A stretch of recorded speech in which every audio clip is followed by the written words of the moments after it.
Aula 3, cinemática, lançamento vertical e queda livre. Nós havíamos estudado o movimento retilíneo uniformemente variado, onde a trajetória era uma linha reta, aqui representada pelo eixo X. Aqui temos dois instantes fotográficos do movimento, o primeiro instante no tempo t igual a 0, o segundo instante no t igual a t. A velocidade inicial é v0 no instante t igual a 0 e a velocidade é v no instante t igual a t. A aceleração é a mesma ao longo de toda a trajetória. No tempo t igual a 0, a posição inicial da partícula medida com relação à origem do referencial é x0. No tempo t igual a t, a posição medida com relação à origem do mesmo referencial é x. Com isso, nós mostramos as equações da posição, velocidade e aceleração. Posição, x é igual a x0, v0t mais a sobre 2t quadrado, v é igual a v0 mais a vezes t. E a é constante e vale a. Qual é a força propulsora que gera essa aceleração? É uma força mecânica, geralmente gerado por um motor mecânico, seja de combustão, seja elétrico ou de qualquer outra forma de conversão de energia em trabalho. Rodando o referencial. Então eu vou pegar esse referencial, vou rodar o mesmo, vou renomear o eixo X como Y, a posição inicial agora é y0, medido com relação à origem do referencial que agora se encontra na superfície da Terra. A velocidade inicial nesse instante 0 é v0 e no instante t a velocidade é v. Em qualquer instante de tempo, a aceleração sobre a partícula é a aceleração g, sempre direcionada ao centro da Terra. Ok? E o centro da Terra, ou melhor, o planeta Terra, passa a ser a força propulsora que gera essa aceleração. A força propulsora é a força gravitacional, mvg, peso. Reescrevendo as equações. No lugar do x, eu troco por y, e no lugar da aceleração, eu troco por g. Ok? Condições de contorno. Para trabalhar esses dois assuntos, lançamento vertical e queda livre, sempre usamos as mesmas equações. Quando a partícula está em movimento de subida, podemos dizer que trata-se do movimento de lançamento vertical. Quando ela está na descida, em movimento de descida, nós podemos chamar de queda livre. Ok? Muito bem. Então, podemos trabalhar esses dois assuntos com base nas chamadas condições de contorno. São 3 condições de contorno. Y igual a 0, V igual a 0 e T igual a T igual a TS. O que vem a ser cada uma dessas condições de contorno e o que ela permite calcular? Então, primeira condição de contorno, y igual a 0. Com essa condição de contorno, eu calculo o que nós chamamos de tempo de voo. O que fazemos? Pegamos a equação da posição e igualamos a 0. O que eu tenho com isso? O tempo gasto pela partícula para sair dessa posição, ir até o ponto de máximo e voltar ao solo, que é a origem do meu referencial. Esse tempo de subida e descida é chamado tempo de voo. No tempo inicial 0, a partícula estava com velocidade v0. No tempo igual a tv, a partícula está na posição y igual a 0. G, como eu disse, sempre direcionado para o centro da Terra. O segundo tempo, TS, que eu chamo tempo de altura máxima, ou tempo de subida. Como que eu calculo? Pego a equação da velocidade e igualo a 0. Quando eu faço isso, eu tenho a seguinte condição. No tempo TO igual a 0, a partícula saiu da posição y0 com velocidade v0.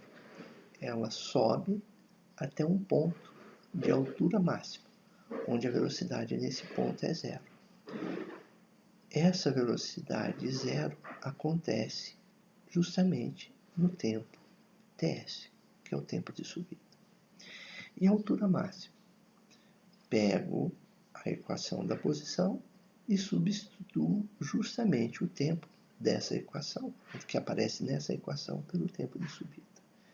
Eu tenho a altura máxima, que a partícula ocupou saindo da posição y0 no tempo t0, ocupando a posição de altura máxima no tempo ts.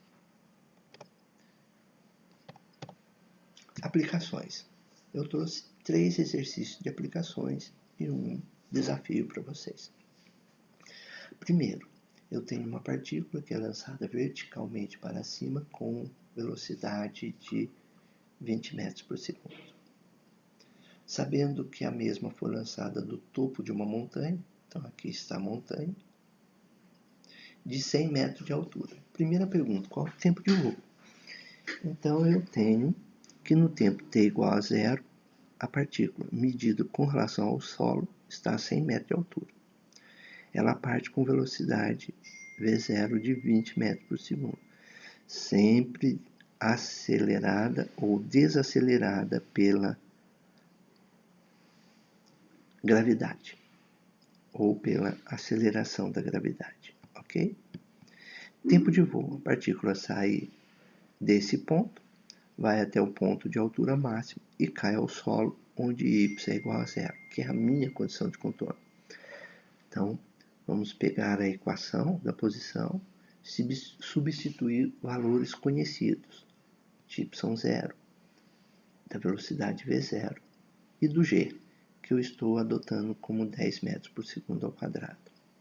Fiquei com essa equação. Condição de contorno, aplicando y igual a 0, cheguei nessa expressão. É uma equação de segundo grau que pode ser simplificada dividindo tudo por menos 5. Expressão de baixo. Essa é uma equação de segundo grau completa. Então, eu vou determinar esses 2 instantes de tempo usando Bhaskara. Então, menos b, esse aqui é menos 4, mais ou menos, raiz de b quadrado, então é menos 4 ao quadrado, menos 4 que multiplica 1, que multiplica c, que é menos 20. 4, 16 mais 80 sobre 2, 4 menos raiz de 96 sobre 2. É o primeiro instante de tempo, que vai dar negativo. Então, ele não tem sentido físico para mim. Vou para o segundo instante de tempo.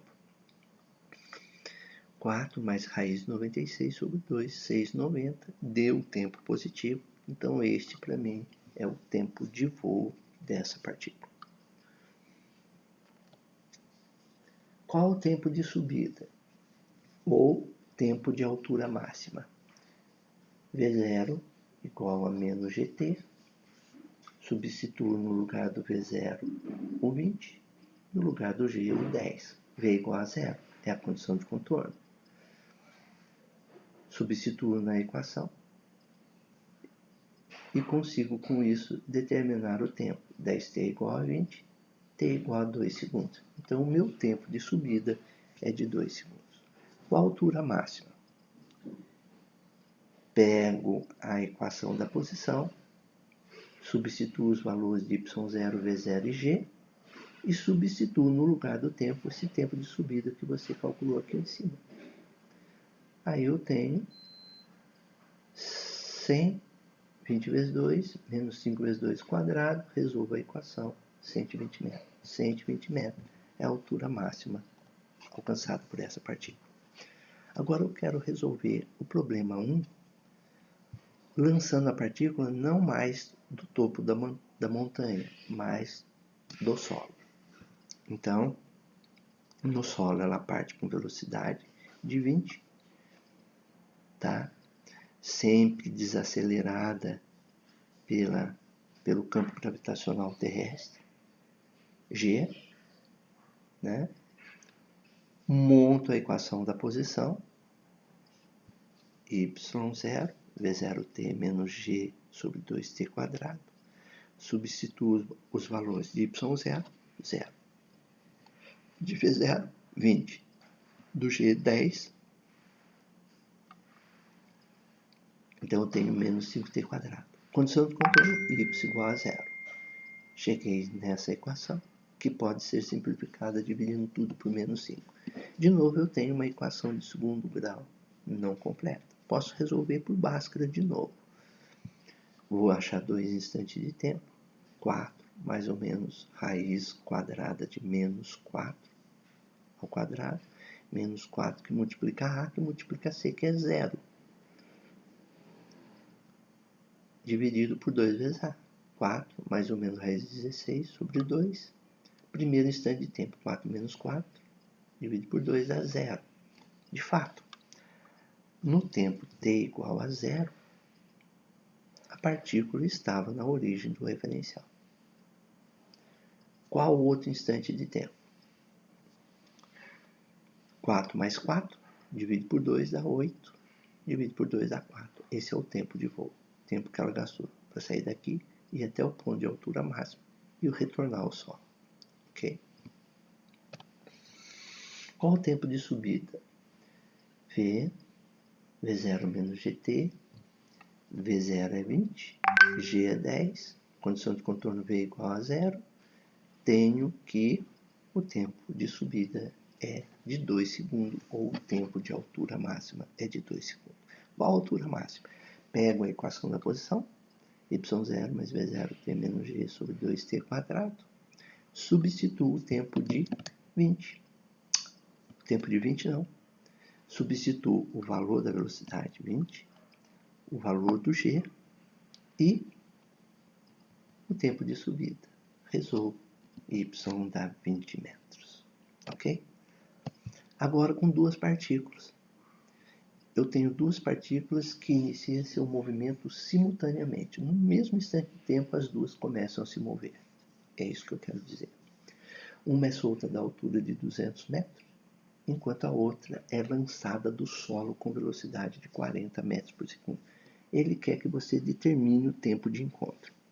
Então vamos aqui usar esse desenho para entendermos um pouco o que pode estar acontecendo.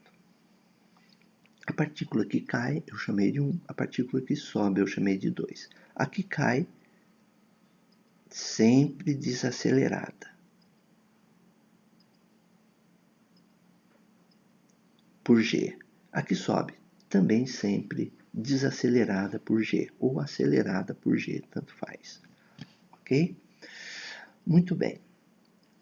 No tempo t igual a 0, a partícula 1 ela é solta. Então a velocidade inicial da partícula 1 é 0 e sua posição inicial é 200 metros. A partícula 2, no tempo t igual a 0, ela é lançada verticalmente com 40 metros por segundo. Ok?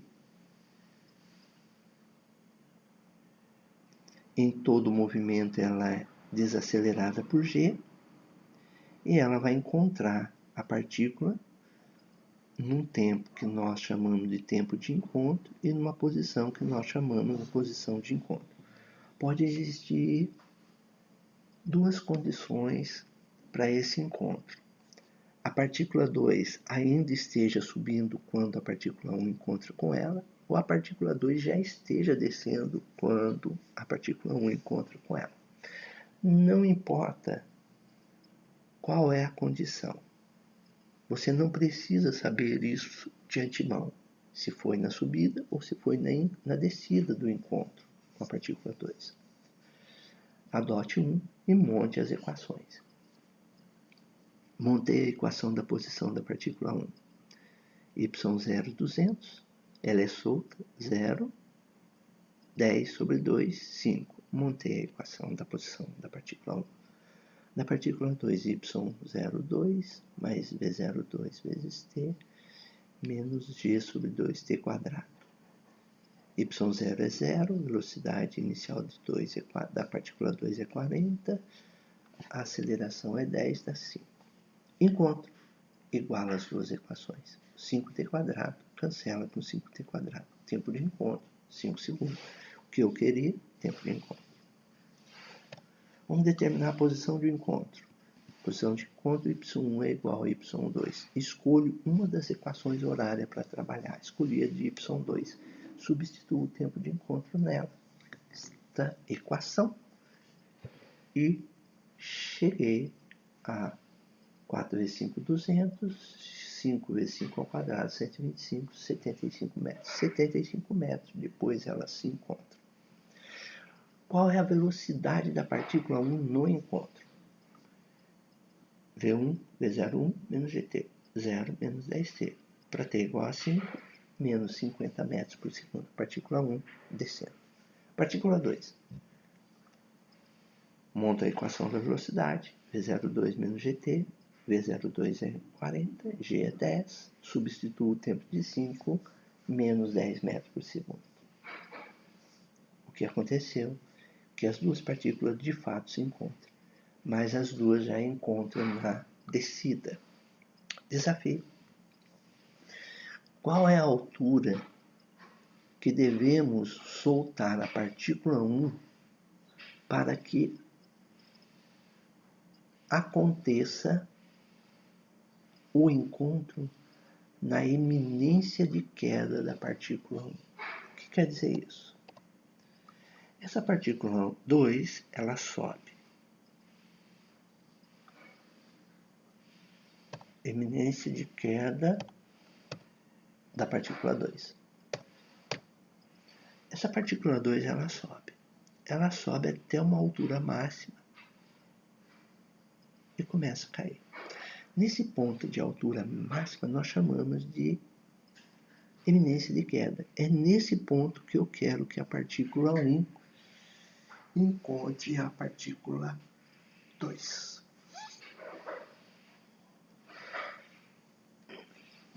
Entenderam? Esse é o desafio.